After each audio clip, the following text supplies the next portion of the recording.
اور کوئی آیا ہے کوئی یا پریزنٹ آ گیا کسی کی طرف سے بھیجا ہوا، میرے ساتھ اکثر یہ ہوتا ہے.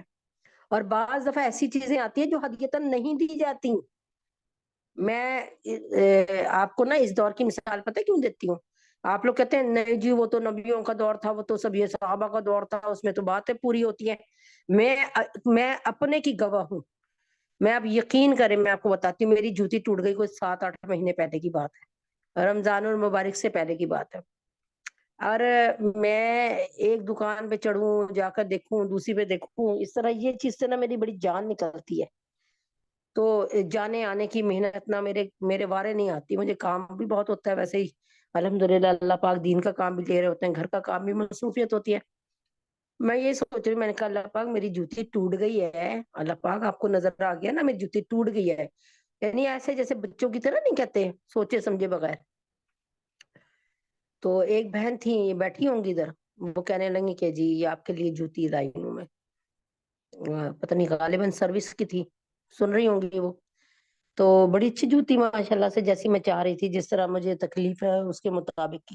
تو میں یہ اللہ کو جوتی کو دیکھ کر، جوتی کتنی مہنگی ہوگی، لیکن میں یہ سوچ رہی تھی کہ اے اللہ تو اتنا قریب ہو کے سنتا ہے. میری جوتی ٹوٹی، میں نے تجھ سے ابھی 1 آدھ دن پہلے کہا جوتی.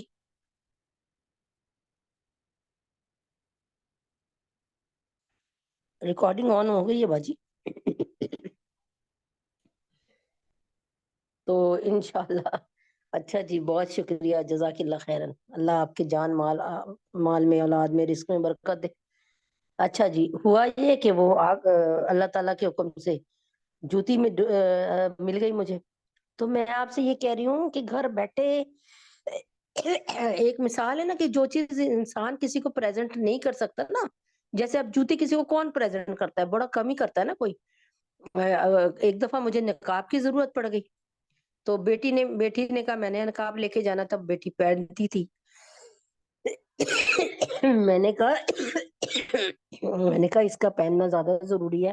میں تو کوئی ربنیں وغیرہ لگا کے، کوئی وہ کیا کہتے ہیں سیفٹی پن وغیرہ لگا کے نقاب کر لوں گی.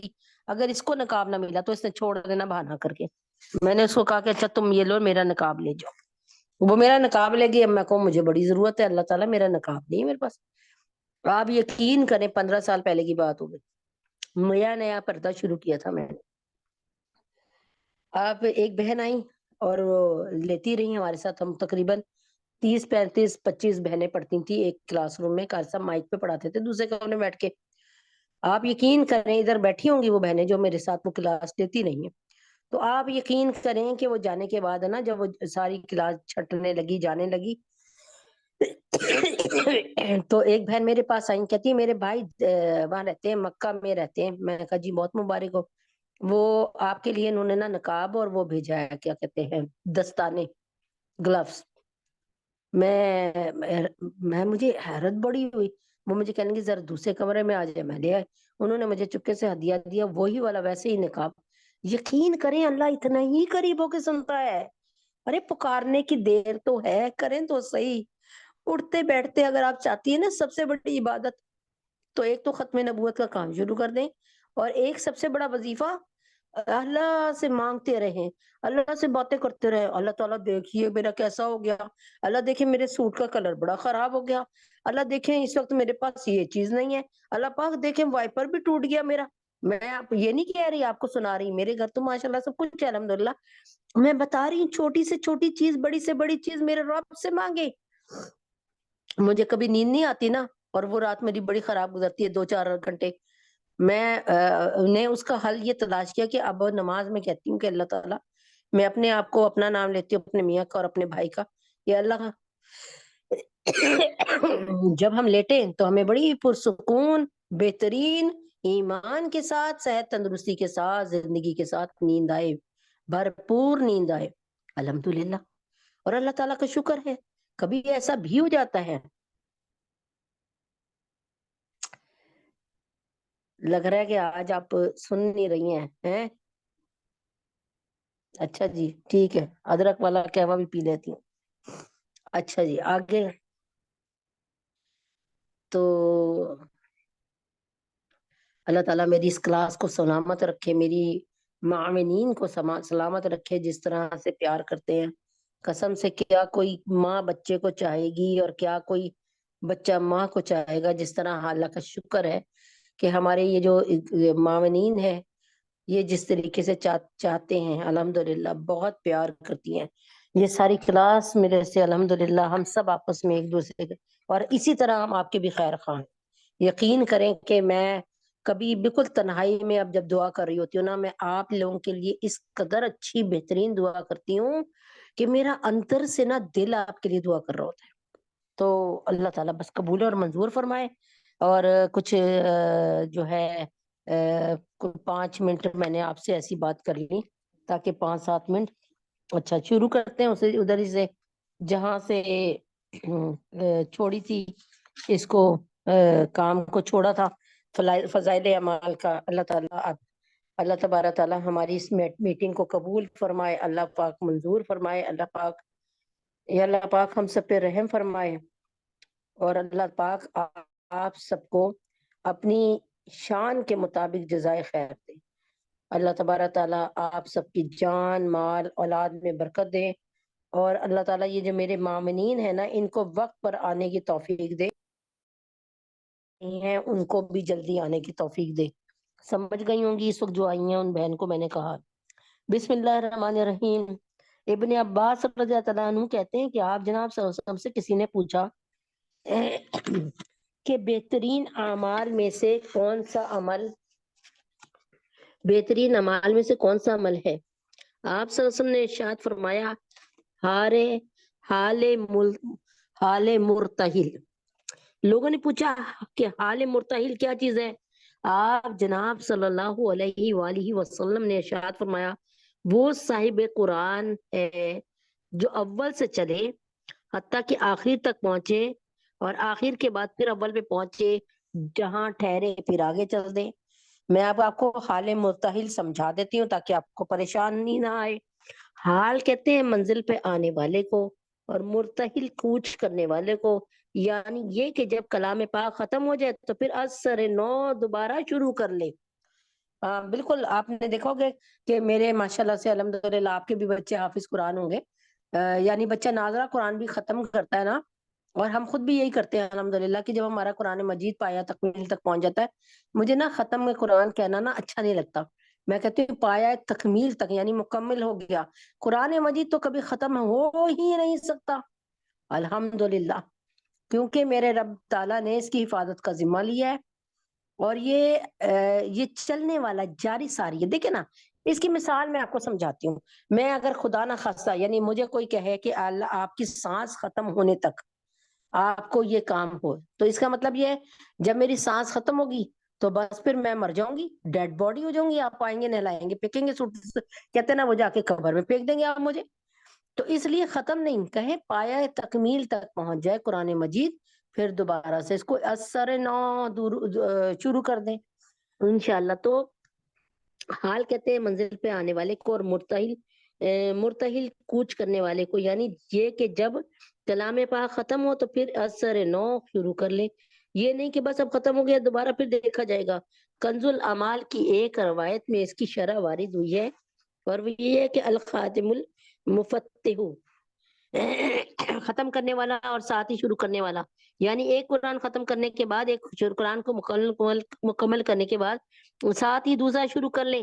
اسی سے غالباً وہ عادت ماخوذ ہے جو ہمارے دیار میں متعارف ہے.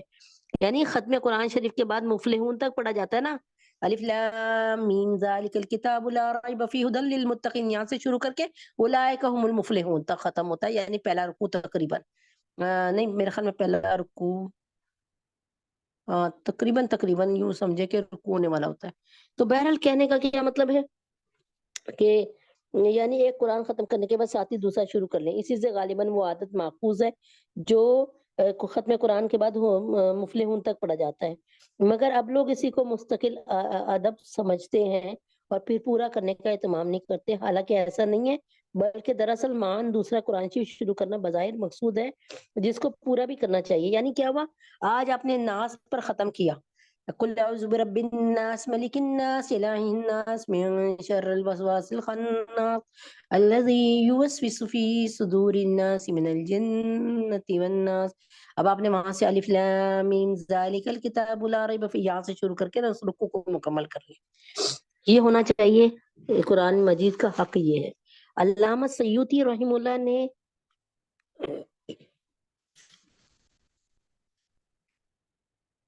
یہ اہلیہ محمود یہ مریم افضل کو کہیے کہ اس وقت کوئی کال نہ کریں پلیز.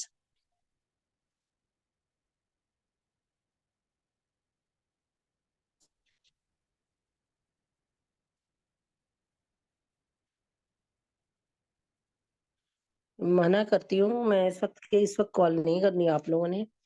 بسم اللہ الرحمن الرحیم. کتنا ڈسٹرب ہو جاتا ہے نا بندہ. اعوذ باللہ من الشیطان الرجیم بسم اللہ الرحمن الرحیم.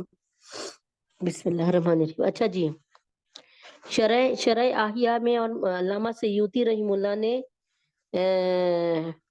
باروایات درامی نقل کیا کہ آپ جناب صلی اللہ علیہ وسلم جب قل اعوذ برب الناس پڑھا کرتے تھے تو سورۃ البقرہ سے مفلحون تک ساتھ ہی پڑھتے اور اس کے بعد ختم قرآن کی دعا فرماتے. وہ ہے نا اللہم آنس وحشتی فی قبری، وہ والی دعا پڑھتے تھے. تو امید ہے کہ بات سمجھ گئی ہوگی کہ آپ نے اگر ناس تک پڑھ لیا قرآن مجید تو اب یہ نہ کریں کہ بھئی اس کو آپ نے یعنی یہ تکمیل ہو گئی آپ کی قرآن مجید کی، لیکن نیا قرآن مجید شروع کر دیں. اس کا ایک کتنا بڑا فائدہ ہے کہ اللہ رب العزت کو آپ نے اپنے عمل سے بتایا کہ اللہ ہمیں اس قرآن سے بہت محبت ہے. یہ قرآن ہماری سانسوں کے ساتھ جڑا ہوا ہے. جیسے ایک سانس ختم ہوتی ہے تو دوسری سانس آ جاتی ہے. ہم اسی طریقے سے اللہ تبارک تعالی ہم اسی طریقے سے قرآن مجید کو بھی لے کر چلیں گے. ہماری سانسیں ختم ہو جائیں گی، یہ قرآن مجید کبھی ختم نہیں ہوگا. تو انشاءاللہ تعالی جتنا آپ اپنے دین کو فروغ دیں گی، جتنا اپنے دین پر محنت کریں گی، اللہ کی قسم اللہ تبارک تعالیٰ آپ کو اس قدر عزت عطا فرمائیں گے کہ جس عزت کے قابل آپ اور میں نہیں ہیں، اللہ تبارک تعالیٰ اس سے کہیں زیادہ عزت عطا فرمائیں گے. آپ یقین کریں، میں اپنے لیے کہہ سکتی ہوں کہ میرے اندر کوئی ایسی خوبی نہیں ہے جو میرے رب کو پسند آ جائے. میں اپنی بات کر رہی ہوں. میں اس کو یہ نہیں کہہ رہی کہ عاجزی اور ان کے ساری کا مظاہرہ کرنے کے لیے کہہ رہی ہوں، نہیں. میں اللہ کو حاضر ناظر جان کے کہتی ہوں کہ میں نے باقاعدہ مفتی اپنے عالم دین سے جو مفتی صاحب ہیں جامع شرفیہ کے پوچھا کہ اگر کوئی اور روزہ رکھتا ہے یا نماز پڑھتا ہے، میں سمجھتی ہوں اس کا روزہ بھی قبول ہو رہا ہے، اس کی نماز بھی، یعنی یہ مجھ سے زیادہ متقی ہے. تو کیا یہ احساس کمتری ہے؟ میں نے اس طرح ان سے پوچھا. تو حقیقتاً میں یہ سمجھتی ہوں کہ میری کلاس میں جتنی بھی بچی ہیں وہ مجھ سے بیٹر دین ہے، مجھ سے بہت اچھی ہے. ان میں کوئی نہ کوئی ایسی عادت ہے جو مجھ سے کہیں زیادہ اچھی ہے. اور میں رو کر اللہ سے یہی کہتی ہوں کہ اللہ میرے نفس کو ٹھیک کر دے. میرے نفس میں بڑی خرابی ہے، غصے پہ کبھی قابو نہیں رہتا. جس کا غصہ قابو میں نہ ہو تو جانور بن جاتا ہے. تو اللہ پاک میں اپنی نفس کی برائیاں اللہ کے سامنے بھی رکھتی ہوں اور اپنے دل میں اپنے سامنے بھی رکھتی ہوں. تو بہرحال لیکن پھر اپنا عہد و پیمان بھی ہوتا ہے. لیکن پھر جب کوئی غصے کی بات ہوتی ہے تو بالکل ہی آؤٹ آف روٹین ہو جاتا ہے بندہ. تو میں کہتی ہوں کہ اللہ تعالیٰ میرے دل و دماغ کی اور زبان کی مہار اپنے ہاتھ میں رکھ لے. بس یہ میں اللہ تعالیٰ سے ہی کہہ رہی ہوں. پہلے سے الحمدللہ بہتری آئی ہے، لیکن میں چاہ رہی ہوں 100% بہتری ہو. تو اس میں آپ کو گواہ بنانا نہیں ہے گناہوں پہ. میں تو کہتی ہوں کہ اپنے ساتھ میرے لیے بھی دعا کیا کریں، میری اولاد کے لیے بھی دعا کیا کریں کہ اللہ ہم سب کو ایسا بنا دے کہ جب بارگاہ الہی میں آپ پیش ہوں، میں پیش ہوں، تو اللہ پاک دور سے دیکھ کر ہمیں مسکرائے جائیں. جیسے کبھی آپ نے دیکھا ہے آپ کسی کو ایئرپورٹ پہ لینے گئی اور وہ دوسرا وہاں سے آپ کو بورڈنگ ہاؤس کی طرف سے نکل کے آ رہا ہے، اپنا سامان اس نے ہاتھ میں پکڑا، وہ آپ کو دیکھ کر ہاتھ لہرا رہا ہے، لے مسکرا رہا ہے.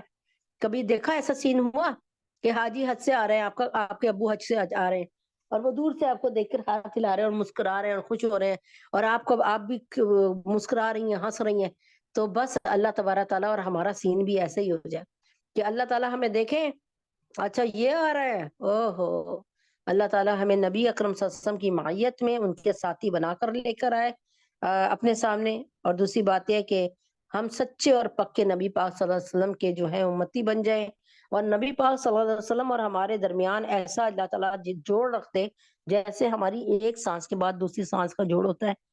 اللہ تبارک تعالیٰ جیسے صحابہ کو جوڑ نبی پاک صلی اللہ علیہ وسلم سے ہوا، ایسے ہی جوڑ ہمارا بھی جو ہے کروا دے۔ تو امید ہے کہ آپ کو سمجھ آ گئی ہوگی۔ یہ ایک وقت ہوتا ہے، اوروں کو بھی بلایا کریں۔ اللہ تعالیٰ آپ سب کے جو تکلیفیں ہیں، پریشانیاں ہیں، بیماریاں ہیں، دور فرما دے۔ تو اللہ تعالیٰ آپ کی اور میری اولاد کی اور آپ کی اولاد کی حفاظت فرما دے، ہر بلا سے، ہر وبا سے، ہر قسم کی بیماری سے، ہر قسم کے آلام سے، شیطان سے، دجال سے، اللہ تبارک تعالیٰ فتنوں سے حفاظت فرما دے ہماری اور ہماری آنے والی نسلوں کی اور موجودہ نسل کی۔ تو اللہ تعالیٰ ہمیں کبھی مایوسی کے اس پہ نہ لے کر آئے، کہتے ہیں نا مایوسی کے فیز میں نہ لے کے آئے۔ امید ہے کہ بات سمجھ آ گئی ہوگی انشاءاللہ۔ اعوذ باللہ من الشیطان الرجیم، بسم اللہ الرحمن الرحیم۔ اس وقت کا سب سے جو فی الحال اہم موضوع اور وہ ہے موت کی تیاری۔ فی الحال یعنی اہم موضوعات میں سے ہے کہ موت کی تیاری، کہ مرنا تو ہے نا، آپ نے بھی اور میں نے بھی۔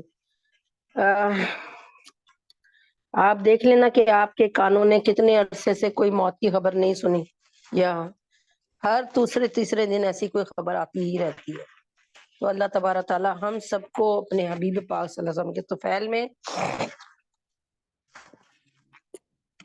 اس دنیا سے سرخرو کروا کر لے جائے، یعنی ہمیں ایسی حسرت نہ ہو یار کہ ابھی ہم اور کوئی نیکی کر لیتے تو اچھا تھا۔ اللہ تعالیٰ ہمیں نیکیوں کے جو ہے نا دفاتر بھیجنے کی اللہ تعالیٰ توفیق بھی عطا فرمائے، کیونکہ اعمال نامے جو ہے نا وہ دفاتر کی صورت میں جائیں گے، اور اللہ تبارک تعالیٰ بس قبول اور منظور فرمائے، آمین۔ اعوذ باللہ من الشیطان الرجیم، بسم اللہ الرحمن الرحیم۔ کیونکہ آج تک کی کلاس پیر منگل بدھ جمعرات کلاس ہوتی ہے، جس کا ہمارے جتنی بھی پڑھائی ہوتی ہے اس کا سلیبس بنتا ہے، اور سلیبس کے بعد ٹیسٹ ہوتا ہے۔ میری خواہش ہے کہ جتنی بہنیں یہاں بیٹھی ہیں، بلکہ اس کو اللہ تعالیٰ بہت زیادہ یعنی برکت کے ساتھ قبول فرمائے۔ آپ سب کے سب جو ہے اللہ تبارک تعالیٰ کے حکم سے پیپر دیں اور اللہ تعالیٰ کی یونیورسٹی میں اپنا نام لکھوائیں۔ بسم اللہ الرحمن الرحیم۔ میری پیاری بہنوں، ہم پردیسی ہیں، یہ دنیا ہمارا وطن اصلی نہیں ہے۔ یعنی یہ والی جو باتیں میں کر رہی ہوں نا، ایک اچھا دوست یہی باتیں کرے گا، اور ایک جو برا دوست ہوگا نا وہ آپ کو موت کی طرف، اللہ کی طرف آنے ہی نہیں دے گا۔ وہ کہے گا بس دنیا میں انجوائے کرنے کے لیے آئے ہیں، لیکن یہ پتہ نہیں کہ جو لوگ دنیا میں انجوائے کرتے ہیں وہ آخرت میں انجوائے نہیں کرتے۔ یعنی جس کو اللہ کا ڈر نہیں ہوتا اس کو اللہ کا در نہیں ملتا۔ جس کے دل میں جو ہے کیا کہتے ہیں، یعنی جس کو دنیا میں ڈر ہو جائے گا نا اس کو آخرت کا ڈر نہیں ہوگا۔ یعنی جو دنیا میں ڈر رہا ہے کہ کہیں اللہ تعالیٰ ناراض ہو کے ہمیں جہنم میں نہ پھینک دے، اور ڈرے چلے جا رہا ہے اور اللہ سے معافی مانگے چلا جا رہا ہے، اس کو آخرت کا ڈر کبھی نہیں ہوگا انشاءاللہ۔ جس کو دنیا میں خوف ہو جائے گا اس کو آخرت میں کبھی خوف نہیں ہوگا۔ جو یہ خوف رکھتا ہو کہ اللہ ہم سے ناراض نہ ہو جائے، اس کو خدا کی قسم آخرت میں خوف نہیں ہوگا۔ اللہ تعالیٰ وہاں پہ اس کی ناراضگی بالکل دور فرما دیں گے، بالکل ناراض نہیں ہوں گے۔ تو میری پیاری بہنوں، ہم پردیسی ہیں، دنیا ہمارا وطن اصلی نہیں۔ وطن اصلی تو جنت ہے، اور یہ دنیا تو وطن اقامت ہے۔ کچھ مدت کے لیے ہم یہاں ٹھہرے ہوئے ہیں اور آزمائے جا رہے ہیں۔ کبھی اللہ تعالیٰ ہمیں بھوکا رکھ کے آزماتا ہے روزے میں، کبھی اللہ تعالیٰ ہمیں کوئی تکلیف دے کے آزماتا ہے، کبھی اللہ تعالیٰ یوں آزماتا ہے کہ ہمارے بچے ہمارے سامنے کھڑے ہو کے بدتمیزی کر رہے ہوتے ہیں۔ ہم سب مسافر ہیں، اور یہ سفر ہر وقت جاری ہے۔ ہم سوتے ہوں یا جاگتے ہوں، ہمیں احساس ہو یا نہ ہو، سردی ہو یا گرمی ہو، بہار ہو یا خزاں ہو، ہم کھڑے ہوں یا بیٹھے ہوں، وطن میں ہوں یا وطن سے دور ہوں، ہمارا سفر ہر وقت جاری و ساری ہے۔ ہم روزانہ اپنی موت سے قریب تر ہوتے جا رہے ہیں۔ افسوس کہ یہ انسان لمبی امیدیں باندھتا ہے، جبکہ موت اس کے قریب کھڑی مسکرا رہی ہوتی ہے، اور ہماری عقل پر ایسا پردہ پڑ جاتا ہے کہ ہم موت کو بالکل ہی بھول جاتے ہیں۔ اللہ رب العزت کی نافرمانی کرنے والے تاریکیوں کے گڑھے میں ہوتے ہیں. اللہ تعالیٰ نے ان سے نکلنے کی راہیں بھی بنائی ہیں. سیدنا صدیق اکبر رضی اللہ تعالیٰ عنہ فرماتے ہیں الظلمات خمس والسروج لها خمس حب الدنیا ظلمت وسراج لها وسراج لها لتقوی. یعنی 5 قسم کی تاریخی ہیں، ان کے لیے 5 قسم کے چراغ ہے. دنیا کی محبت ایک تاریخی ہے اور اس کا تقوی اور پرہیزگاری اس کا چراغ ہے.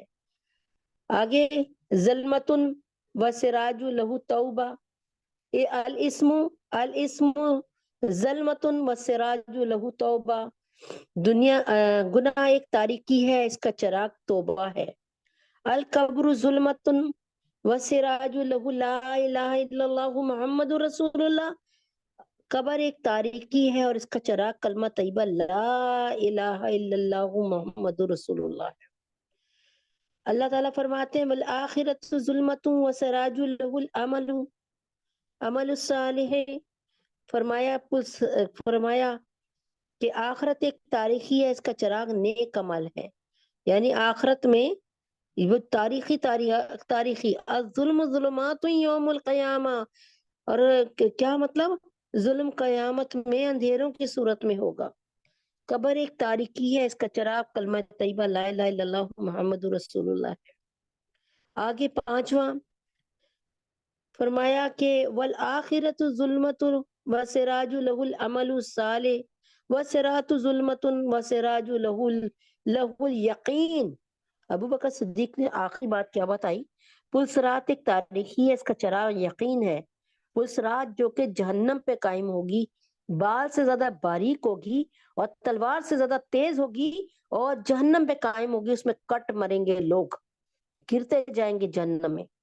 یعنی اگر مسلمانوں میں بھی 2 نمبری مسلمان ہوں گے نا، یعنی دنیا کی زندگی میں جھوٹ بولتے رہے، دھوکہ دیتے رہے، دوسروں کے حقوق پامال کرتے رہے اور ملاوٹ کرتے رہے اور لوگوں کے دل دکھاتے رہے، جھوٹی قسمیں کھاتے رہے اور انسانیت کے ساتھ برا سلوک کرتے رہے، تو اللہ تعالیٰ کے حکم سے وہ بھی کٹ کے گریں گے جہنم میں اور اپنی سزا کاٹیں گے اور کلمے کی بنیاد پر واپس ہوں گے.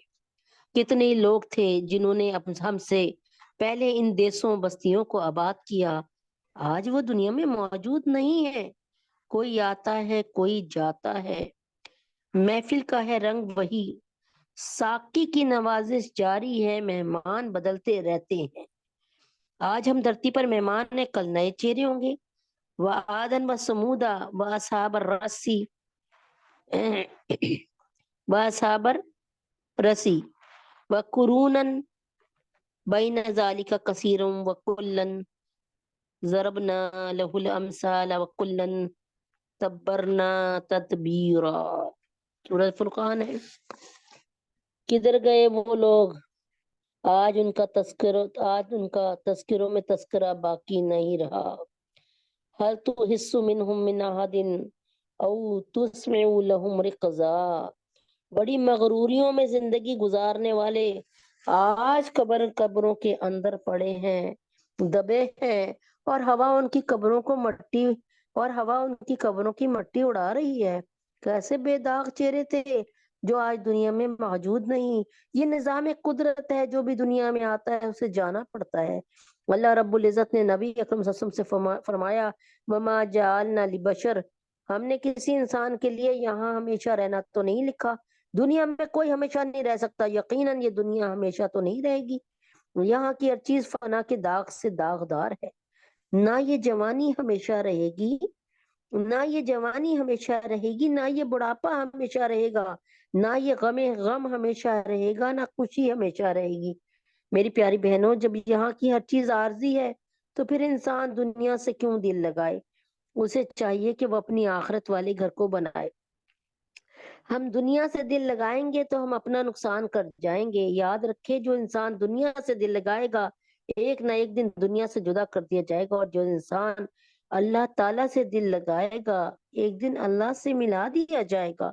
جگہ جی لگانے کی دنیا نہیں ہے، جگہ جی لگانے کی دنیا نہیں ہے، یہ عبرت کی جا ہے، تماشا نہیں ہے۔ ایک بزرگ فرماتے تھے کہ جنتی محنت سے لوگ جہنم خریدتے ہیں، یعنی ایک بزرگ فرماتے کہ جتنی محنت سے لوگ جہنم خریدتے ہیں اس سے آدھی محنت سے تو جنت ملا کرتی ہے۔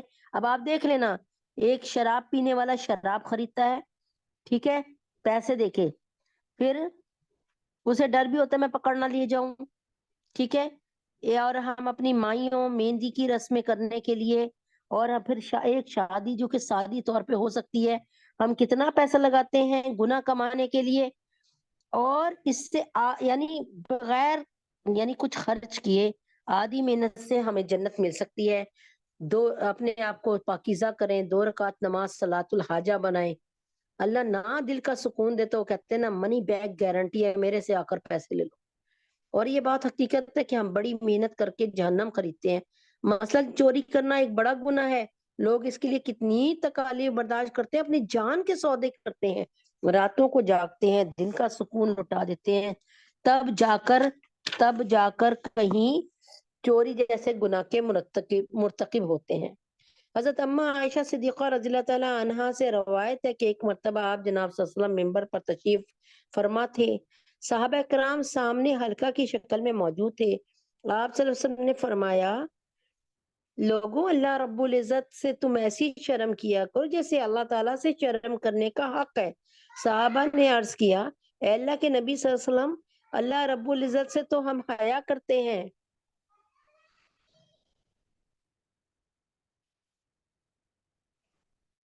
پلیز جو ہے وائس میسج کی جگہ ذرا چیٹنگ کر لیں، ٹائپنگ کر لیں۔ اے اللہ کے نبی پاک صلی اللہ علیہ وسلم، اللہ رب العزت سے تو ہم حیا کرتے ہیں۔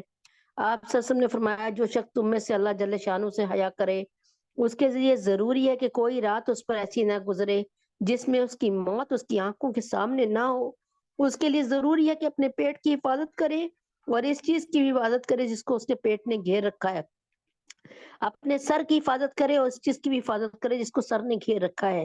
اس کے لیے ضروری ہے موت کو یاد رکھے، اور اس بات کو یاد رکھے کہ مرنے کے بعد سارے کا سارا جسم شکستہ ہو کر خاک ہو جائے گا، اور ضروری ہے کہ دنیا کی زینت کو چھوڑ دے۔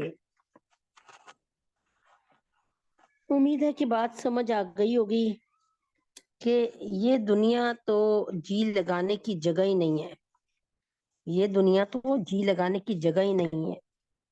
اچھا، جیسے ہمارا سبق ہے قبر میں مردے کو وہ دینے کا، 1 منٹ کے لیے، صرف 1 منٹ کے لیے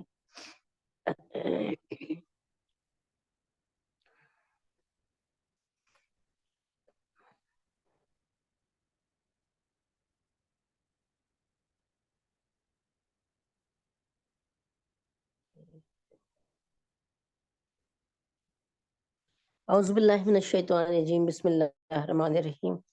اچھا، ایک بہن اس وقت میسج کر رہی تھی، میں سمجھی شاید کوئی بہت ضروری میسج ہوگا، تو اس طرف میں نے دھیان کیا اپنا۔ اچھا جی، اب ہے اللہ تبارک تعالیٰ کے حکم سے احکام الجنائز، میت کو غسل دینے کا بیان۔ خدا را اپنی وہ والدہ جس کو آپ روزانہ اگر سامنے ہو تو چمٹاتے ہیں، پیار کرتے ہیں، بوسے لیتے ہیں، اللہ معاف کرے، میری ماں مر گئی، الحمدللہ مر گئی ہیں، مطلب ظاہر ہے اللہ کا شکر ہے بہترین موت اللہ پاک نے دی ہے ان کو،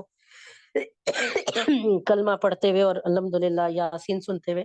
لیکن میرے علاوہ، مجھ ناکارہ کے علاوہ سارے بچوں کے درمیان چلی گئی دنیا سے، میرے میں ہمت ہی نہیں تھی، میں جان کے نہیں گئی کہ میں برداشت ہی نہیں کر سکوں گی اپنی ماں کو، مجھ میں نہیں ہمت تھی، اللہ مجھے معاف کرے۔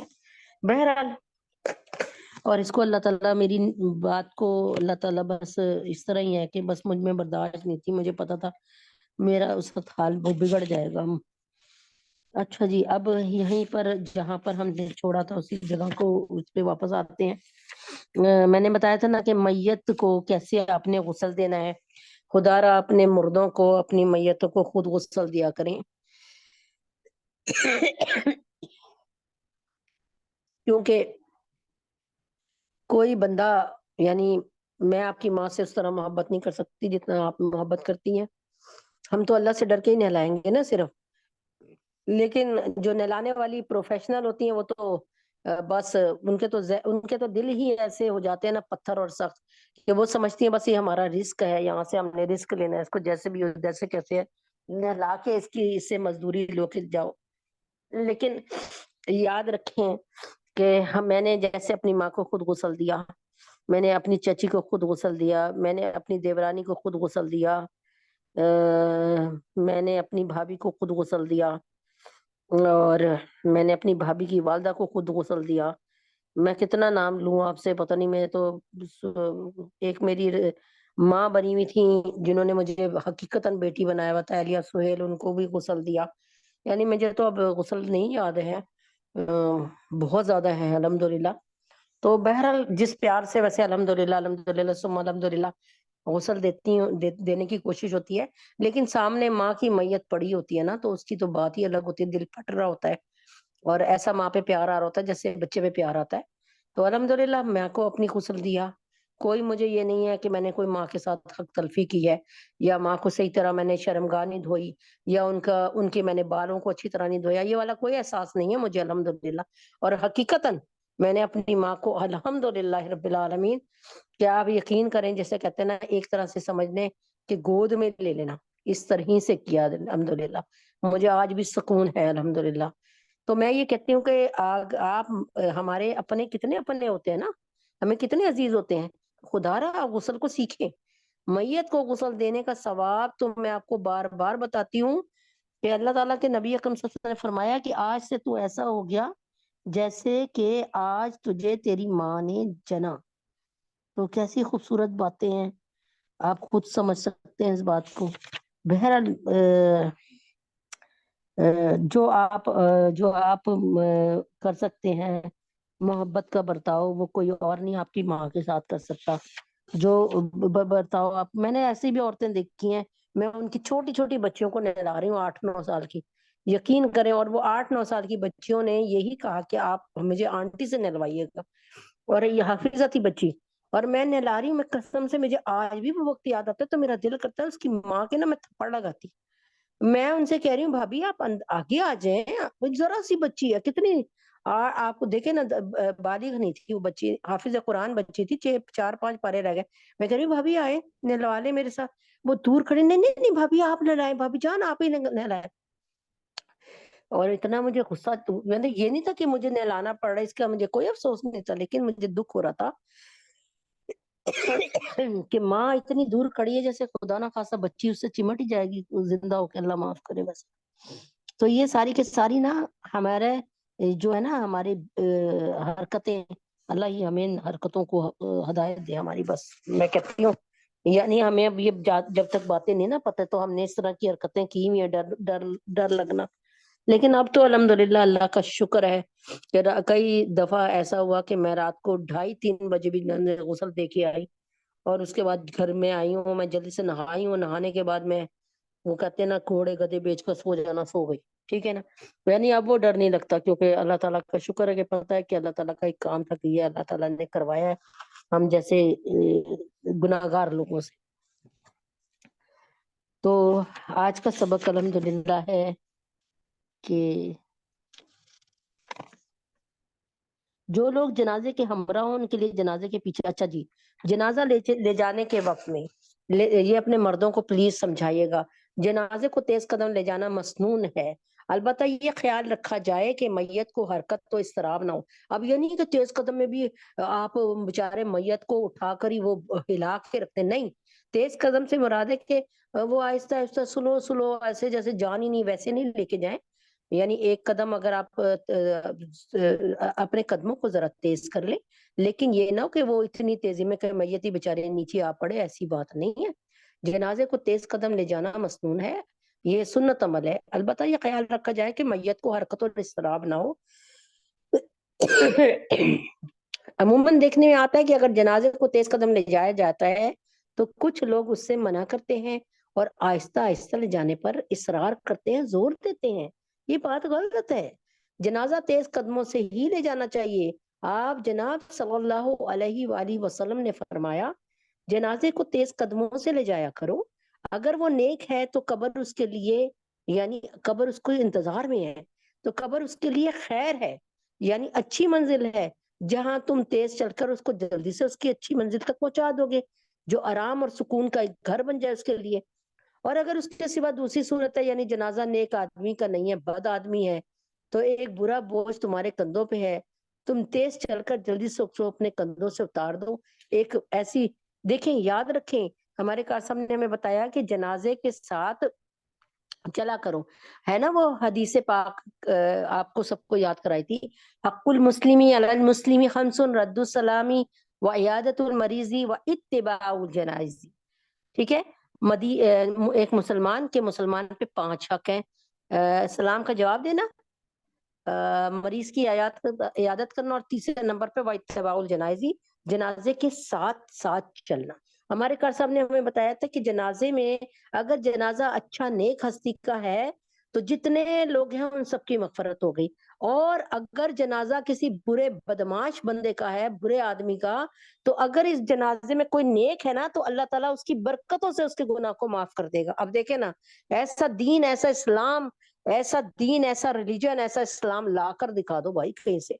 جو لوگ جنازے کے ہمراہ ہوں ان کے لیے جنازے کے پیچھے چلنا افضل ہے، جنازے کے آگے مت چلیے، جنازے کو آگے رکھیے اور پیچھے چلیں۔ بہت سے لوگ میت کو کندھا دیتے وقت زور سے کلمہ شہادت پکارتے ہیں، باقی لوگ جواب میں کلمہ شہادت پڑھنا شروع کر دیتے ہیں، ایک کہتا کلمہ شہادت، دوسرے کہتے ہیں اشہد ان لا الہ الا اللہ۔ یہ طریقہ شریعت کے خلاف ہونے کی وجہ سے غلط ہے۔ فقہ نے لکھا کہ جنازے کے ساتھ جانے والوں کو کوئی ذکر یا دعا اونچی آواز سے پڑھنا مکروہ تحریمی ہے، منع ہے جی بالکل۔ دل میں پڑھتے رہیں اس کے لیے دعا کرتے رہیں۔ اس موقع پہ لوگوں کو طویل خاموشی اختیار کرنی چاہیے، یعنی چیخے مارتے ہوئے نہیں دیکھے جائے، بار بار اشہد ان لا الہ نہیں، بس دل میں پڑھتے رہے۔ حدیث شریف میں آتا ہے کہ حضور پاک صلی اللہ علیہ وسلم جب جنازے کے ساتھ چلتے تو خاموش رہتے اور اپنے جی میں موت کے متعلق گفتگو فرماتے رہتے، یعنی سوچتے رہتے کہ انسان کی کیا انسان کی زندگی بالکل پانی کا بلبلہ ہے، ایک ہوا چلے اور ختم، یعنی پتہ ہی نہیں ہوتا۔ کتنی دفعہ میں نے آپ کو بتایا، شاید پتہ نہیں بتایا کہ نہیں بتایا، میرے میاں صاحب شالمی جاتے تھے سودا لینے اپنی دکان کا، تو کہتے ہیں میں نے روز ہی جانا پڑتا تھا، ایک دن چھوڑ کر ایک دن یا ایک دن، تو کہتے ہیں میں ایک دن مطلب پہنچا تو جس لڑکے سے جس آدمی سے سودا لیتا تھا تو لڑکا پہنچا کے آتا تھا، تو میں نے اس سے کہا کہ آج وہ لڑکا نظر نہیں آ رہا، وہ اس کی عمر میرے میاں صاحب بتا رہے تھے یہ 19 سال 21 سال ہوگی، یعنی چھوٹی عمر کا تھا، تو کہتے ہیں ہاں وہ مر گیا۔ تو میرے میاں کہتے ہیں مجھے سارا کچھ بھول گیا، کہتے ہیں کیا مطلب ہے، وہ تو بالکل ہی جوان تھا، یعنی آج سے یہ تقریباً 15-20 سال پہلے کی بات ہوگی۔ میرے میاں کہتے ہیں وہ تو بالکل جوان تھا، انہوں نے کہا ہاں یہاں سے ویگن میں بیٹھا اور ویگن میں اس کو پتہ نہیں کیا ہوا، اس نے اپنا سر جو ہے نا اپنے ہاتھوں پہ رکھ لیا، جیسے ہم اپنے بازو کو موڑ کے اس پہ رکھ لیتے ہیں، وہ پورے راستے سوتا رہا، تو وہ سمجھا کہ اس کا وین والا سمجھا کہ اس کا سب سے آخری وہ ہوگا اسٹاپ ہوگا، تو سو رہا ہے سونے دو اس کو۔ جب آخری اسٹاپ آیا وین والے نے کہا اترو بھائی اب تو وین خالی ہو گئی ہے، وہ نہ ہوتے اس کو ہاتھ لگایا تو وہ گر پڑا، تو بس پتہ چلا کہ مر گیا۔ یہ ہے موت۔ اب آپ سوچ لیں، حدیث شریف میں آتا ہے کہ رسول پاک صلی اللہ علیہ وسلم جب جنازے کے ساتھ چلتے تو خاموش رہتے، اپنے جی میں موت کے متعلق گفتگو کرتے۔ ایک دوسری حدیث میں ہے، حضرت زید بن ارقم رضی اللہ تعالی عنہ فرماتے ہیں کہ حضرت صلی اللہ علیہ وآلہ وسلم نے فرمایا اللہ تعالیٰ 3 موقعوں پر خاموشی کو پسند فرماتے ہیں۔ قرآن کریم کی تلاوت کے وقت خاموشی کو اللہ پسند فرماتے ہیں، میدان جنگ میں اللہ تعالیٰ خاموشی کو پسند فرماتے ہیں، اور جنازے کے ساتھ چلنے میں اللہ تعالیٰ خاموشی کو پسند فرماتے ہیں۔ حضرت قیس بن عباد رحم اللہ فرماتے ہیں کہ صحابہ کرام 3 موقعوں پر آواز بلند کرنے کو مکروہ سمجھتے تھے، جنازے کے ساتھ، لڑائی میں، اور ذکر کرنے کے وقت، یعنی قرآن کی تلاوت کے وقت خاموشی ہے بھی نا قرآن کے لیے نا کہ فَاسْتَمِعُوا وَأَنصِتُوا لَهُ لَعَلَّكُمْ تُرْحَمُونَ، کہ جب قرآن مجید کی تلاوت ہو تو کان لگا، یعنی خاموش رہو، یعنی کان لگا کے سنو، خاموش ہو جاؤ، غور سے سنو اور کان لگا کے سنو، اور تاکہ تم پر رحم کیا جائے، یعنی قرآن کریم کی تلاوت جب آپ سنتے ہیں تو یہ اللہ تعالیٰ آپ پر رحم کرتے ہیں، رحم فرماتے ہیں۔ اب دیکھیں نا، ہر ہر ہر چھوٹے سے چھوٹے عمل پر بھی اللہ نے کوئی نہ کوئی انعام رکھا ہوا ہے۔ کتنی اچھی بات ہے نا۔ جیسے ہم سوچتے ہیں ہمیں بچوں کا پروگرام کرنا ہوتا ہے نا، ہم کہتے ہیں نہیں نہیں، اس میں آپ نہ انعام رکھ دیں کوئی آپ، تاکہ یہ بچے نا اچھی طریقے سے کام کریں، ان کو 200 روپے انعام دے دیں، تاکہ یہ بچوں میں ایک کمپٹیشن آ جائے کہ یہ انعام ہم نے حاصل کرنا ہے۔ اللہ تبارک تعالیٰ بھی ہماری نیچر جانتے ہیں۔ وہی ہے نا، حساب کتاب میں ایک مثال دیتی تھی، ماں بچوں سے کہتی ہے بیٹا پانی پلا دو، 5 بچے بیٹھے میں کوئی نہیں اٹھ رہا، ماں کہتی ہے جو مجھے آپ پانی جلدی پلائے گا نا سب سے پہلے، اس کو میں یہ ٹافی دوں گی، یہ چاکلیٹ اپنے ہاتھ سے دکھاتی ہے۔ اب وہ سارے بچے پانی کا گلاس لے کر آ جاتے ہیں۔ تو وہی کہنے کا کیا مطلب ہے کہ اللہ تبارک تعالیٰ بھی ہمیں ایسے پیکج دیتے رہتے ہیں، لیکن ہم ہم کیا کہہ سکتے ہیں کہ ہمیں اللہ تعالیٰ کے پیکجز پر شاید اعتبار نہیں ہے، ورنہ ہم ایسا نہ کریں۔ یوں ہی لگتا ہے کہ اعتبار نہیں ہے، اللہ تعالیٰ ہماری حفاظت فرمائے اور ہمارے کیا کہتے ہیں ایمان کی حفاظت فرمائے۔ بس اللہ تعالیٰ ہمارے بچوں کو اپنے سینے سے لگا کر ہدایت دے دے، اللہ ہمارے بچوں کا قدردان ہو جائے، اللہ تعالیٰ کو ہمارے بچوں سے، ہماری آنے والی نسلوں سے محبت ہو جائے۔ سورۃ الاحزاب کی طرف آ جاتے ہیں، کیونکہ اب آدھا گھنٹہ بھی مسا ہی رہ گیا، تو بہت مشکل سے۔ تو سورۃ الاحزاب کا میں نے شان نزول آپ کو بتانے کی کوشش کی تھی، صرف 2 منٹ لگا کے پھر سمجھاتی ہوں کہ ایک لے پالک رسم کا اللہ تعالیٰ نے خاتمہ کرنا تھا، اور اس کا خاتمہ کس پر رکھ کے کرتے؟ اگر اللہ کو پتا تھا میں زبانی کلامی احکامات دوں گا تو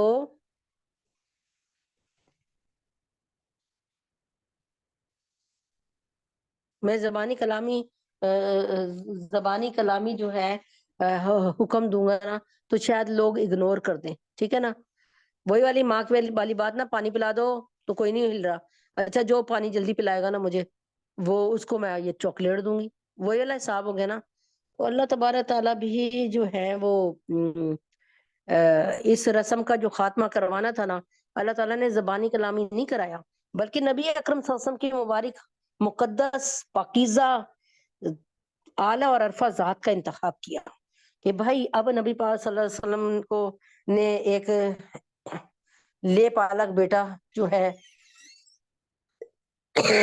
نبی پاک صلی اللہ علیہ وسلم کا جو ہے وہ لے پالک بیٹا زید بن حارثہ ہے۔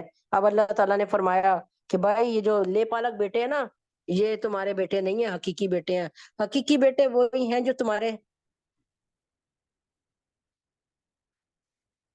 یہ سمجھ نہیں آ رہی اصل میں اس کا کرتی ہوں علاج انشاءاللہ تعالیٰ، کہ آواز میں اگر آپ سب کو پرابلم ہو رہی ہے تو پھر مجھے پلیز میسج کر دیجیے گا۔ میری تو پوری کوشش ہے کہ میں اب آواز میں انشاءاللہ تعالیٰ میں کوشش کروں گی کہ اس پر ریسرچ کروں، اور میں ابھی بڑی ریسرچ کر کے بیٹھی تھی کہ اب امید ہے کہ آواز آپ کو سب کو صحیح آ رہی ہوگی۔ تو اب یہ تو آپ ہی بتائیں گے مجھے کہ آواز آپ کو صحیح آ رہی ہے کہ نہیں آ رہی۔ میں اپنے یقین کریں کہ بالکل چہرے کے سامنے ہی آپ لوگوں کا اسپیکر رکھا ہوا، میں نے اس کو اسٹینڈ میں نہیں لگایا، اور میں نے اس کو اسٹینڈ میں لگاتی بھی نہیں، حالانکہ 2 اسٹینڈ میرے سامنے پڑے ہیں۔ تو کوشش کرتی ہوں اللہ تعالیٰ وہ کہتے ہیں نا حضرت موسیٰ علیہ السلام والا واقعہ سنایا ہوا ہے آپ کو کہ آواز لگانا موسیٰ تیرا کام، آواز کو پہنچانا میرا کام۔ تو اب میں بھی یہی کہتی ہوں کہ آواز لگانا میرا کام، آواز کو آپ تک پہنچانا میرے رب کا کام۔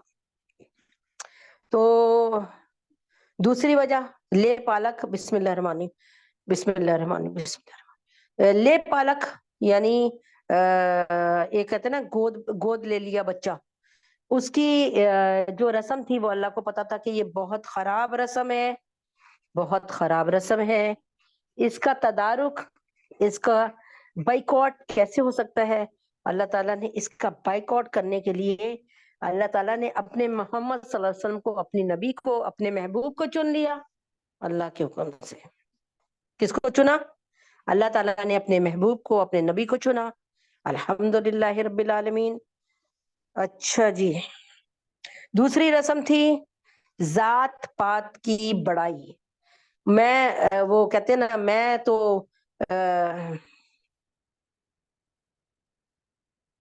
اچھا جی، علی اعظم کہہ رہی ہیں آواز بالکل صحیح آ رہی ہے. اچھا ٹھیک ہے الحمدللہ، باقی بھی کچھ بتا دیں تو اچھی بات ہے. اچھا جی، ذات پات کی بڑائی کو ختم کرنا تھا کہ اسلام میں ذات پات کی کوئی اہمیت نہیں ہے. سارے کے سارے ایک ہی صف میں کھڑے ہو گئے محمود و ایاز، نہ کوئی بندہ رہا نہ کوئی بندہ نواز. تو مساوات اللہ تعالیٰ کو بہت پسند ہے.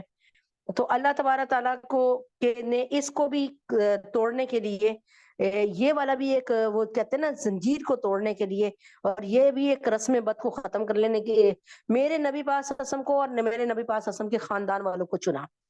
کہ وہ ہوا کیا کہ حضرت محمد صلی اللہ علیہ وسلم نے جو لے پالک بچہ پالا تھا، لے پالک غلام کو اپنا بیٹا بنایا تھا، حضرت زید بن حارثہ کو زید بن محمد بنایا تھا، اس رسم کو توڑنے کے لیے بھی اللہ تعالیٰ نے نبی کو استعمال کیا، اور اس کے بھی پرخچے اڑانے کو، اس رسم بد کا بالکل ہمیشہ کے لیے خاتمہ کرنے کے لیے محمد مصطفیٰ صلی اللہ علیہ وسلم کو چنا. دوسرے بات کے ذات پات میں کوئی فرق نہیں ہے. اللہ تعالیٰ نے فرمایا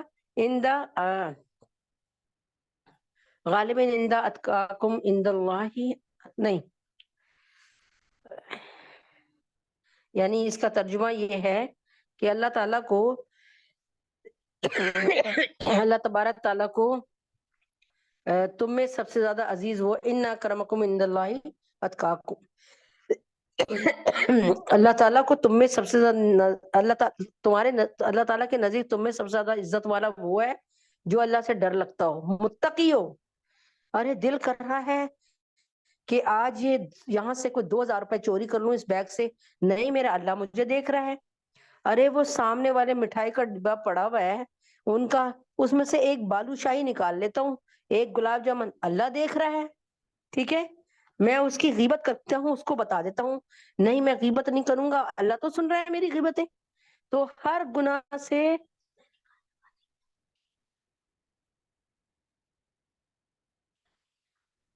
تو اللہ تبارک تعالیٰ نے ہر قسم کی نا اس کا ایک توڑ رکھا ہوا ہے، کیا کہتے ہیں نا، اللہ تبارک تعالیٰ نے، یعنی اللہ تبارک تعالیٰ نے الحمدللہ رب العالمین ہمیں بہترین طریقے سے یہ سمجھایا کہ ہم نے ہمارے کون سی رسمیں صحیح ہیں اور کون سی غلط ہیں. تو اب یہ والی رسم جو تھی کہ بھئی اس اسلام میں جو ہے اللہ تعالیٰ کے نزدیک سب سے زیادہ عزت والا وہ ہے جو سب سے زیادہ اللہ سے ڈرنے والا ہو، اور اللہ تعالیٰ سے ڈرنے والا ہو تو اللہ تعالیٰ کی مان کے چلنے والا ہو. جب اللہ کی مان کے چلنے، کلاس میں بھی استاد کو وہ سب سے زیادہ اسٹوڈنٹ اچھا لگتا ہے جو استاد کی بات کو مانتا ہے، استاد کا ادب کرتا ہے، احترام کرتا ہے، استاد سے ڈرتا ہے. چنانچہ اس رسم میں بد کا خاتمہ یوں کیا کہ اپنے ہی لے پالک بیٹے سے جو کہ ان کا آزاد کردہ غلام ہو تھا، جب اللہ تعالیٰ نے حکم دیا کہ بھائی لے پالک بیٹے کی کوئی حیثیت نہیں ہے تو اب ان کو آزاد کر دیا غلامی سے بھی. ٹھیک ہے، تو اس کی تھے تو وہ بیسیکلی غلام نا، تو ان کی شادی کس سے کی؟ اپنی پیاری پھوپھی کی بیٹی زینب بنت جہاش سے.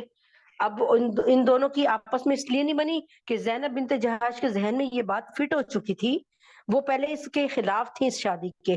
ان کا بھائی عبداللہ بن جہاش بھی اس کے خلاف تھا، یعنی یہ دونوں بھائی بہن. لیکن نبی پاک صلی اللہ علیہ وسلم نے فرمایا کہ پھر ایک آیت نازل ہوئی نا، پھر نبی پاک صلی اللہ علیہ وسلم نے بھی فرمایا کہ اللہ تعالیٰ نے اسلام میں نا کوئی بڑائی چھوٹائی کا تصور نہیں ہے، بس متقی جو ہے وہ اللہ کے نزدیک زیادہ عزت والا ہے. چنانچہ شادی ہو گئی. لیکن وہی والی بات ہے نا کہ ہم میں سے کچھ عورتوں کا بھی یہی حال ہے نا کہ جو بات ہمارے فٹ ہو جاتی ہے نا دماغ میں وہ مشکل ہی نکلتی ہے. اب وہ ان کی بہرحال آپس میں بنی نہیں، نہ حضرت زید کی نہ زینب کی. تو جب ان کی آپس میں بالکل طلاق والی نوبت آ گئی، اللہ تعالیٰ کے نبی نے فرمایا کہ بھائی زید مات طلاق دو، بری بات ہے نہ طلاق دو. لیکن پھر زید رک گئے. لیکن وہی کہتے ہیں نا کہ پھر ایک وقت ایسا آتا ہے انسان پک جاتا ہے، تو زید رضی اللہ عنہ نے طلاق دے دی. اب نبی پاک صلی اللہ علیہ وسلم کو یہ بات نظر آ رہی تھی کہ کہیں طلاق ہو گئی تو میری جو ہے پھوپھی کی بیٹی کا کیا بنے گا، کیونکہ یہ غلام کی بیوی تھی، کوئی آزاد بندہ ان کو منہ نہیں لگائے گا، یعنی ان سے شادی نہیں کرے گا. اور کیونکہ یہ غلام کی بیوی تھی، اور اس وقت آپ کو پتہ نا کہ بہت زیادہ ذات پات کا حساب کتاب تھا، اونچ نیچ کا. آپ نے سوچا کہ پھر ایسا کروں کہ میں ہی زینب رضی اللہ تعالیٰ عنہا سے شادی کر لوں اپنی پھوپھی، تاکہ ان کے غم کا مداوع ہو جائے. تو یہ بات سوچی، لیکن ساتھ کہا لوگ کیا کہیں گے کہ اپنے بیٹے کی بیوی سے شادی کر لی. تو اللہ تعالیٰ نے اس پر کہا ماں کانا محمد آبا، محمد صلی اللہ علیہ وسلم کسی کے، تم مردوں میں سے کسی کے بھی باپ نہیں ہے. یعنی پوری روئے زمین میں جتنے مرد کھڑا ہے ان میں سے ایک مرد کے بھی باپ اللہ کے نبی نہیں ہے. تو جب باپ ہی نہیں ہے کسی مرد کے، تو پھر بہو کہاں سے آ گئی؟ ٹھیک ہے. تو اللہ تعالیٰ نے اس رسم بد کو یوں ختم کیا کہ یوں ختم کیا کہ اے نبی محمد صلی اللہ علیہ وسلم، آپ جب دین پر عمل کر رہے ہو اور صحیح اور سچی بات پہ عمل کر رہے ہو، کیونکہ اللہ کا بھی حکم آ گیا تھا نا کہ تمہاری شادی اس سے ہو جائے، زینب سے، اللہ کے نبی کے لیے. تو فرمایا کہ جب اللہ کا حکم آ گیا پھر کسی کی طرف مت دیکھو. اور تم کوئی برائی، تو آپ کوئی برائی تھوڑی کر رہے تھے، آپ تو ایک نیکی کا کام کر رہے تھے، کوئی ناجائز کام تو نہیں کر رہے تھے نا، انلیگل کام تو نہیں کر رہے تھے نا. تو اس طرح یہ بہت سے. اور پھر آخری شان نزول بتا دیتی ہوں کہ اس میں جنگ احزاب کا، غزوہ احزاب کا ذکر ہے. غزوہ احزاب اسلام کی وہ جنگ ہے جس میں مسلمانوں کا یہ حساب تھا کہ اگر کہتے ہیں نا پیر کے نیچے دیکھو تو بھی دشمن، اوپر دیکھو تو بھی دشمن، دائیں بھی دیکھو تو بھی دشمن، بائیں دیکھو تب بھی دشمن. یعنی یہ حالات تھے کہ مسلمان اس وقت یعنی صحابہ اتنے بڑے قوت ایمانی والے، اور وہ اللہ تعالیٰ کے نبی سے کہہ رہے ہیں متا نصر اللہ یا رسول اللہ، اے اللہ کے نبی کب آئے گی مدد، ہمیں بتائیں آپ کب مدد آئے گی. یعنی پتا تھا انہیں مدد آئے گی، لیکن ایک بندہ ہوتا ہے نا عاجز آ جاتا ہے جب کہتا ہے یار مدد کب آئے گی، کتنا دن اور برداشت کریں. اور وہ 25 دن مسلمانوں کے بہت ہی اللہ اکبر کبیرہ، بہت مشکل سے گزرے. سخت سردیاں، کھانے پینے کو کچھ نہیں، سامنے قریش مکہ، پیچھے مدینہ کے لوگ جو کہ مدینہ کے وہ قبیلے والے بنو قریظہ اور بنو قینقاع والے جو کہ نبی پاک صلی اللہ علیہ وسلم سے بدعہدی کر چکے تھے، مسلمانوں کے دشمن ہو گئے تھے. اور اللہ کے نبی کی فوج میں بھی منافقین شامل تھے، اور سخت سردی تھی، کھانے کو اناج نہیں تھا، مدینہ طیبہ سے دور آئے ہوئے تھے. یعنی تمام کے تمام ایسے حالات تھے جس میں اچھے اچھے ڈاواڈول ہو جائیں، لیکن منافقین چل دیے، ان صورتحال کو برداشت نہ کر سکے، الگ ہو گئے. اس میں یہودیوں کا روپ سامنے آ گیا. اور پھر 25 دن کے بعد اللہ نے کھلی اور صاف اور واضح رات میں مدد کی، کہ رات میں تیز و تند ہوائیں چلائیں، بہت اسٹرامز، بہت سخت قسم کی ہوا چلی، ٹھنڈک والی آندھی چلی، طوفان آیا، ان کے خیمے اکھڑ گئے، ان کے دشمنوں کے، مکہ والوں کے، کفار مکہ کے، ان کے جانور رسی توڑا کر ان کو ہی کچلتے ہوئے چلے گئے اور وہ بھاگ گئے. صبح نبی پاک صلی اللہ علیہ وسلم کو ان میں سے کوئی ایک بندہ بھی نظر نہیں آیا، اور یہ اتنی بڑی فتح تھی، لڑے بغیر فتح ہو گیا. الحمدللہ رب العالمین. تو امید ہے کہ بات سمجھ آ گئی ہوگی، اور یہ سبق تو تقریباً ہم نے مکمل کر ہی لیا تھا، تو یہ بتانا ضروری تھا. ساتھ ساتھ لے کے چلتی ہوں تاکہ آپ کو سورہ احزاب کی شان نزول سمجھ آتی رہے، کیونکہ آج آخری دن تھا، اس لیے اس کا مطلب اس سبق کا آخری دن تھا، اس لیے میں نے آپ کو بتایا کہ تو الحمدللہ رب العالمین، اللہ تعالیٰ کا لاکھ لاکھ شکر ہے. تو اس میں اللہ تعالیٰ نے نبی اکرم صلی اللہ علیہ وآلہ وسلم کو بتا دیا تھا، مطلب عام انسانوں کے لیے بتا دیا تھا کہ اگر تم کسی سے شادی کرتے ہو، نکاح کرتے ہو، لیکن تم اس کو اپنے گھر نہیں لاتے، اس سے ملتے نہیں ہو، تو پھر کیا کرو کہ اگر اس کو طلاق دینی پڑ جائے تو پھر اس کو اچھے طریقے سے طلاق دو، اس کو ایسا نہ کرو کہ وہ بیچاری رول جائے، اچھے طریقے سے. اور کہا کہ ساتھ میں نا اس کو کوئی وہ بھی بھیج دو، کوئی تحفہ بھی بھیج دو، طلاق کے ساتھ نا تحفہ بھی. اور ساتھ اس کو کہہ دیا کہ اب اس کو نا عدت میں بیٹھنے کی کوئی ضرورت نہیں ہے، اب عدت سے وہ فارغ ہو گئی ہے، اب اس کو عدت میں بیٹھنے کی ضرورت نہیں ہے. ٹھیک ہے. اور ادھر یہ عام انسانوں کے لیے تھا، اور نبی اکرم صلی اللہ علیہ وسلم کے لیے بھی ایک حکم آیا یہاں پہ کہ یا رسول اللہ صلی اللہ علیہ وسلم، یہ جو آپ نے اپنی بیویوں کو جن کو مہر دے کر اور نکاح کر کے آپ لے کے آئے نا، یہ آپ کے لیے حلال ہے۔ اور ساتھ میں اللہ تعالیٰ نے یہ فرمایا کہ اور ساتھ میں یا ایھا النبی انا احللنا لک ازواجک اللاتی آتیت اجورہن وما ملکت یمینک مما افا افا افا اللہ علیک۔ یعنی اللہ تعالیٰ فرما رہے کہ اور وہ عورتیں، یعنی یا اے پیارے نبی، اے نبی، ہم نے آپ کے لیے آپ کی یہ بیویاں جن کو آپ مہر دے چکے ہیں، حلال کی ہیں، اور اور وہ عورتیں بھی جو تمہاری مملوکہ ہیں، یعنی تمہاری ملکیت میں آ چکی ہیں مال غنیمت میں، تو وہ بھی جو ہے نا، جو اللہ تعالیٰ نے غنیمت میں آپ کو دلوا دی ہیں، تو وہ بھی آپ کے لیے جو ہیں وہ آپ کے لیے حلال ہیں، یعنی آپ کے لیے وہ جائز ہیں۔ تو انشاءاللہ تعالیٰ یہ تقریباً مکمل ہو گیا تھا۔ تو اس میں صرف دو ہی احکامات تھے، ایک عام انسانوں کے لیے، ایک نبی محمد صلی اللہ علیہ وسلم کے لیے۔ چنانچہ یہ جو ہے چنانچہ مخصوص حکم یہ ہے کہ وہ مسلمان عورتیں جو بلا عوض، یعنی بغیر کسی مہر کے اپنے آپ کو پیغمبر محمد صلی اللہ علیہ وسلم کے حوالے کر دیں، اور یعنی کوئی عورت نبی پاک صلی اللہ علیہ وسلم کے پاس آ کے کہے کہ میں آپ مجھ سے شادی کر لیں لیکن آپ بے شک مجھے کوئی مہر نہ دی، ٹھیک ہے نا، تو بشرطے کہ پیغمبر صلی اللہ علیہ وسلم اس کو نکاح میں لانا چاہے اور نبی پاک صلی اللہ علیہ وسلم کا بھی رخ ان کی طرف ہو، تو وہ بھی حلال ہے ان کے لیے۔ اس اجازت کی بنا پہ حضرت میمونہ رضی اللہ عنہا ازواج مطہرات میں شامل ہوئی تھی، اور لیکن آج صلی اللہ علیہ وسلم نے یہ پسند نہ فرمایا کہ مہر کے بغیر ان کے ہبہ سے فائدہ اٹھائے، یعنی اللہ کے نبی نے یہ نہیں فائدہ اٹھانا چاہا کہ انہوں نے مجھے کہا کہ یا رسول اللہ بس آپ مجھ سے شادی کر لیں، مجھے اپنی بیگم بنا لیں، یہ اعزاز میرے لیے بہت بڑا ہے، اور میں آپ سے مہر نہیں مانگ رہی۔ تو اللہ کے نبی اکرم صلی اللہ علیہ وسلم نے ان سے عقد کیا لیکن ان کا مہر بھی دیا، حالانکہ انہوں نے اپنے آپ کو ہبہ کر دیا تھا، یعنی اپنا آپ پیش کر دیا تھا کہ آپ میرے مالک ہیں، مجھے اپنے نکاح میں لے آئیں، میں آپ سے کوئی مہر نہیں مانگ رہی، اس لیے آپ نے ان کی خواہش اور مطالبہ کے بغیر ان کو مہر عطا فرما دیا تھا، ٹھیک ہے۔ تو یہاں پانچواں حکم یہ کہ سب احکام آپ کے لیے مخصوص کیے گئے، دوسرے مومنین کے لیے نہیں ہے، اور عام مومنین کے لیے ان کی بیویوں اور لونڈیوں کے بارے میں جو احکام اور حدود مقرر کیے گئے ان کا ذکر انشاءاللہ آگے آئے گا۔ امید ہے کہ یہ آیات آپ کو سمجھ آ گئی ہوں گی۔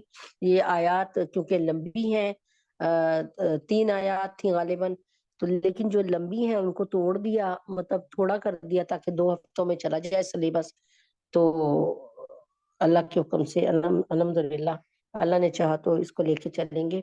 اب آخری جو ہے ختم نبوت کی بات وہ کر لیتے ہیں کہ ختم نبوت کی بات کرنے سے پہلے تھوڑی سی ایک بات کر لیتے ہیں کہ آپ میں سے کون چاہتا ہے کہ نبی اکرم صلی اللہ علیہ وسلم کا باڈی گارڈ بن جائے؟ آپ میں سے کون چاہتا ہے کہ نبی پاک صلی اللہ علیہ وسلم کا گارڈ بن جائے؟ کون آپ میں سے یہ چاہتا ہے کہ نبی پاک صلی اللہ علیہ وسلم کا ناموس کا محافظ بن جائے؟ آپ میں سے کون یہ چاہتا ہے کہ نبی پاک صلی اللہ علیہ وسلم کے غلاموں میں اور جان نثاروں میں اس کا نام لکھ لیا جائے؟ تو اس کے لیے اتنی بات سمجھ لیں کہ نبی اکرم صلی اللہ علیہ وسلم ہمارے درمیان کہیں موجود نہیں ہے کہ کوئی ان کو نقصان پہنچا رہا ہے اور ہم ان کو بچانا چاہ رہے ہیں، نہیں۔ اس کی مثال میں یوں ہی دیتی ہوں، مثال موضوع تو نہیں ہے، مناسب تو نہیں ہے، لیکن بات سمجھانے کی میں آپ کو بتا دیتی ہوں کہ اگر آپ کے والدین زندہ مطلب آپ میں سے کسی کے والدین، فرض کریں میں اپنے والد صاحب کی بات کر لیتی ہوں، اگر میرے والد صاحب کا انتقال ہو چکا ہے اور وہ دنیا سے جا چکے ہیں، منصور احمد صدیقی، ٹھیک ہے، تو اب کوئی میرے والد صاحب کو نعوذ باللہ میری آنکھوں کے سامنے ہی میرے کانوں مطلب میرے کان سن رہے ہیں اور میرے سامنے آ کے میرے والد صاحب کو برا بھلا کہے اور گالیاں دے اور ان پہ الزامات لگائے، تو کیا میں چپ رہوں گی؟ اور کیا مجھے چپ رہنا چاہیے؟ اچھا، بتائیں کہ آپ کیا کریں گی اس وقت؟ دوسری بات، اگر میں چپ رہوں گی تو پھر کیا ہوگا؟ جو میرے والد کو برا کہنے والا ہے اور مزید برا کہے گا، وہ اور مزید برا کرے گا، اور اس کے ساتھ اور لوگ مل کر بھی برا کہیں گے، ہے نا؟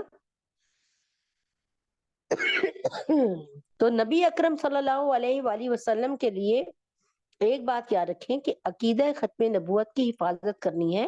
عقیدہ ختم نبوت نبی پاک صلی اللہ علیہ وسلم کا ایک اعزاز، ایک ٹائٹل، ایک ریکارڈ ہے جو نبی پاک صلی اللہ علیہ وسلم نے ریکارڈ بیٹ کر دیا، یعنی اس کو ریکارڈ کو حاصل کیا، اور آج تک دنیا میں اس ریکارڈ کو اور کوئی حاصل نہیں کر سکا، اور نبی پاک صلی اللہ علیہ وسلم کے پاس یہ ریکارڈ ہے۔ اب اگر آپ کے بیٹے نے پنجاب یونیورسٹی سے ٹاپ کیا، ٹھیک ہے، اور وہ آپ کہہ رہی ہیں کہ میرے بیٹے نے کیمسٹری میں پنجاب یونیورسٹی سے ٹاپ کیا، اور کوئی عورت یا فرض کرے میں کہوں جی نہیں میرے بچے نے ٹاپ کیا ہے، تو آپ کو، اور حقیقتاً آپ کے بچے نے ٹاپ کیا ہو، تو آپ کو کتنا غصہ چڑھے گا کہ یہ باجی کیوں جھوٹ بول رہی ہیں، ان کے بچے نے تو نہیں ٹاپ کیا، اور آپ اس کے سارے سرٹیفکیٹ اور اس کی ڈگری دکھائیں گے۔ تو نبی اکرم صلی اللہ علیہ وآلہ وسلم جو ہے ہمارے سچے نبی ہیں، جبکہ دیکھ لیں کہ مرزا قادیانی جو ہے، مرزا قادیانی، اس نے نبی پاک صلی اللہ علیہ وسلم کی ردا کو، چادر کو، ختم نبوت کی چادر کو تار تار کرنے کی کوشش کی، اور اس نے وہ ایک ایسا، یعنی ختم نبوت کیا ہے؟ عقیدہ ختم نبوت ہے کہ اللہ کے نبی اکرم صلی اللہ علیہ، یاد رکھیں اگر آپ چاہتی ہیں کہ جنت میں جانا تو سب سے شارٹ کٹ راستہ جنت کا عقیدہ ختم نبوت کی حفاظت ہے۔ عقیدہ ختم نبوت کیا ہے؟ نبی پاک صلی اللہ علیہ وسلم آخری نبی ہیں، اور قیامت کی صبح تک کوئی نیا نبی نہیں آئے گا۔ میں نے بتا دیا نا کہ حضرت عیسیٰ نے آنا ہے قرب قیامت، ٹھیک ہے، تو حضرت عیسیٰ علیہ السلام نبی بن کر نہیں آئیں گے، اب نبی بن کے آئے تھے لیکن اب رخصت ہو گئے، اب جب آئیں گے نزول عیسیٰ ہوگا، تو کیونکہ وہ اٹھا لیے گئے تھے آسمان پر اور وہ ابھی زندہ سلامت اللہ کے پاس موجود ہے، وہ قرب قیامت میں آئیں گے، وہ نبی پاک صلی اللہ علیہ وسلم کے امتی اسٹوڈنٹ بن کے آئیں گے، اور پھر وہ یہاں سے جب 40 50 45 سال رہیں گے، پھر جب آپ طبعی موت آپ کو آئے گی، تو پھر آپ حضرت محمد صلی اللہ علیہ وسلم کے مدفن میں، ان کے روزے کے پاس، ان کے پہلو میں دفن ہوں گے۔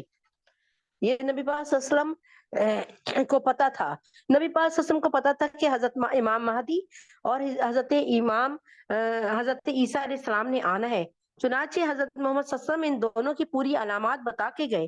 اللہ تعالیٰ کے نبی اکرم صلی اللہ علیہ وسلم نے ہمیں 177 100 احادیث میں 177 نشانیاں بتا دی نبی حضرت عیسیٰ علیہ السلام کی، کہ جب وہ آئیں گے ان میں یہ نشانی ہوگی، ان میں یہ نشانی ہوگی، ان کی شکل عروہ بن مسعود صفی جیسی ہوگی، ان کا رنگ گورا ہوگا، ان کے بال گھنگریالے ہوں گے، آسمان پر سے نزول ہوگا ان کا، 2 فرشتوں پہ دائیں بائیں ہاتھ رکھے ہوں گے، ان کے کپڑے زرد رنگ کے ہوں گے، اور 2 چادریں زرد رنگ کی، جیسے احرام کی چادریں ہوتی ہیں نا ویسے اوڑی ہوں گی، ان کے سر سے پانی موتیوں کی طرح ڈھلک رہا ہوگا، دمشق کی جامعہ مسجد کے مشرقی کنارے پر ان کا نزول ہوگا۔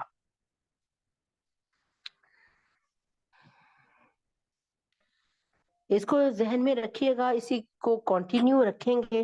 عقیدہ ختم نبوت بس یہی ہے کہ نبی اکرم صلی اللہ علیہ وسلم کے بعد اب قیامت تک کوئی دوسرا نبی نہیں آئے گا۔ اگر ہم کسی اور کو نبی مان لیتے ہیں، تو اگر بالفرض ہم کسی کو نبی مانتے ہیں، تو وہ جو نیا نبی ہوگا ہمیں اس کی باتیں ماننی پڑیں گی، اس کی بتائی ہوئی شریعت، تو پھر نبی پاک صلی اللہ علیہ وسلم کی شریعت بتائی ہوئی وہ تو ضائع ہو گئی نا، وہ تو پھر قابل استعمال نہ رہی، اس کی تو کیا ہوا؟ ختم نبوت میں دراڑ، یعنی ختم نبوت میں دراڑ پڑ گئی۔ اس کا مطلب یہ بات ہی نعوذ باللہ، یعنی جو نیا نبی ہم مانیں گے جس کو خدا نہ خواستہ وہ اپنے طریقے پہ چلائے گا، اور وہ جب اپنے طریقے پہ چلائے گا تو نبی پاک صلی اللہ علیہ وسلم کا طریقہ کہیں گم ہو جائے گا، اسلام مٹ جائے گا۔ اس لیے ہمیں نبی اکرم صلی اللہ علیہ وآلہ وسلم کے نہ صرف ان کو ماننا چاہیے کہ وہ رسول ہیں، وہ ہمارے پیارے نبی ہیں، بلکہ وہ خاتم الانبیاء ہیں۔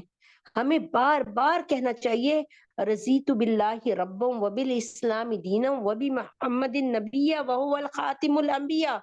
جب آپ روز رات کو کہتے ہوئے سوئیں گی، روز صبح اٹھے میں یہ کہیں گی، اور آپ کی زندگی میں یہ بار بار بار بار دہرائیں گی، تو مجھے یقین ہے اس بات کا کہ اللہ رب ذوالجلال سے، کہ جب آپ کو منکر نکیر اٹھانے آئیں گے آپ سے اور میرے سے حساب کتاب لینے کے لیے، تو آپ جب اٹھیں گی تو آپ کے منہ سے اور میرے منہ سے انشاءاللہ، اگر اللہ تعالیٰ نے چاہا تو انشاءاللہ میرے اور آپ کے منہ سے نکلے گا رضیت باللہ ربا۔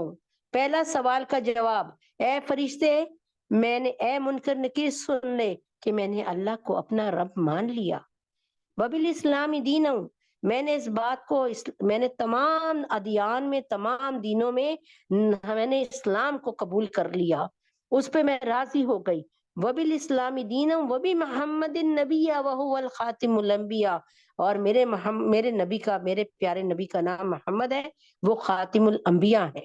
یہاں پر ہم نے قبر میں اس بات کا اقرار کیا، اپنی برزخ میں، تو اللہ تعالیٰ اس بات سے اتنے خوش ہوں گے، اتنے خوش ہوں گے کہ ہمیں حکم ہوگا نم کا نومت العروس، کہ جیسے سہاگ رات کی دلہن سوتی ہے نا پھولوں پہ، ویسے تو بھی سو جا کہ تجھے تیرا محبوب ہی اٹھائے گا۔ تو یہ اللہ تبارک تعالیٰ ہی ہمارے محبوب ہیں، ہمیں یہ بعید نہیں کہ اللہ تعالیٰ ہمیں خود اپنے دستے مبارک سے آ کر اٹھائیں۔ اللہم صلی علی محمد وعلی آل محمد کما صلیت علی ابراہیم وعلی آل ابراہیم انک حمید مجید، اللہم بارک علی محمد وعلی آل محمد کما بارکت علی ابراہیم وعلی آل ابراہیم انک حمید مجید۔ قل هو اللہ احد اللہ الصمد لم یلد ولم یولد ولم یکن له کفوا احد۔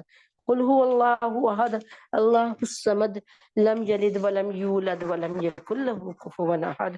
قل هو اللہ احد اللہ الصمد لم یلد ولم یولد ولم یکن له کفوا احد۔ اے اللہ، ہم سب گناہگار ہیں، خطا کار ہیں، سیاکار ہیں، اے اللہ ہم سب بہت برے ہیں، لیکن ہم سب تیری رحمت کے امیدوار ہیں۔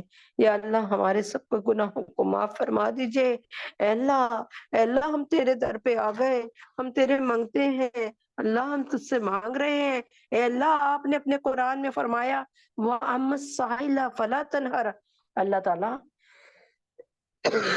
اللہ تبارک تعالیٰ نے قرآن میں فرمایا کہ سائل کو مت جھڑکو، مانگنے والے کو جو تمہارے در پہ آ گیا اس کو مت جھڑکو، اس کو برا بلا نہ کہو، اسے دے کر بھیجو۔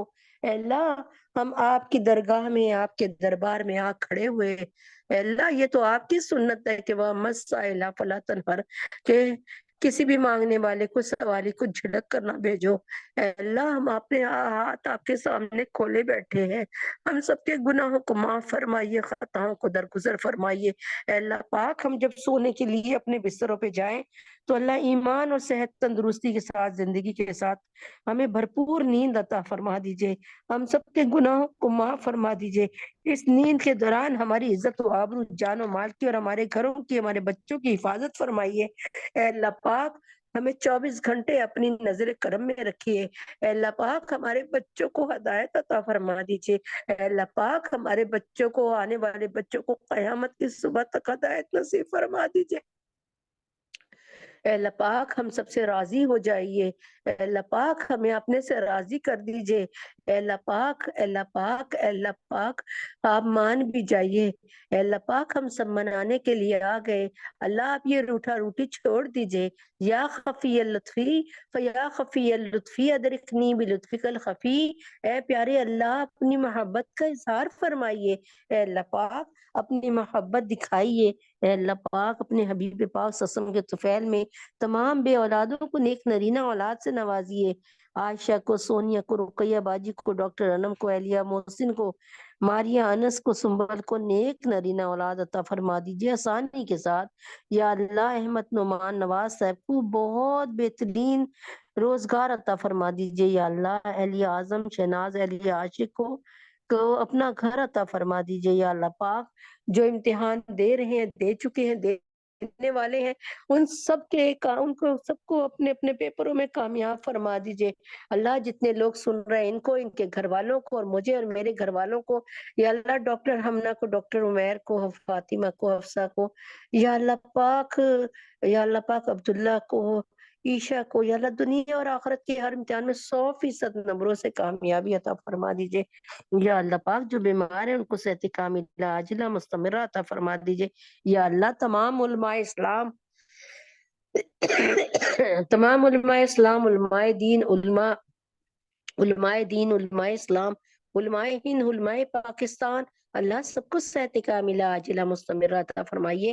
یا اللہ مفتی تقی عثمانی صاحب کو، یا اللہ مفتی حسن صاحب کو، مولانا فضل الرحیم صاحب کو، یا اللہ پاک مولانا، یا اللہ پیر ذوالفقار نقشبندی صاحب کو، یا اللہ پاک ہمارے حضرت جی امجد صاحب کو، یا اللہ پاک ندیم بھائی کو، یا اللہ پاک عمیر کو، یا اللہ صحت کاملہ عاجلہ مستمرہ عطا فرما دیجئے۔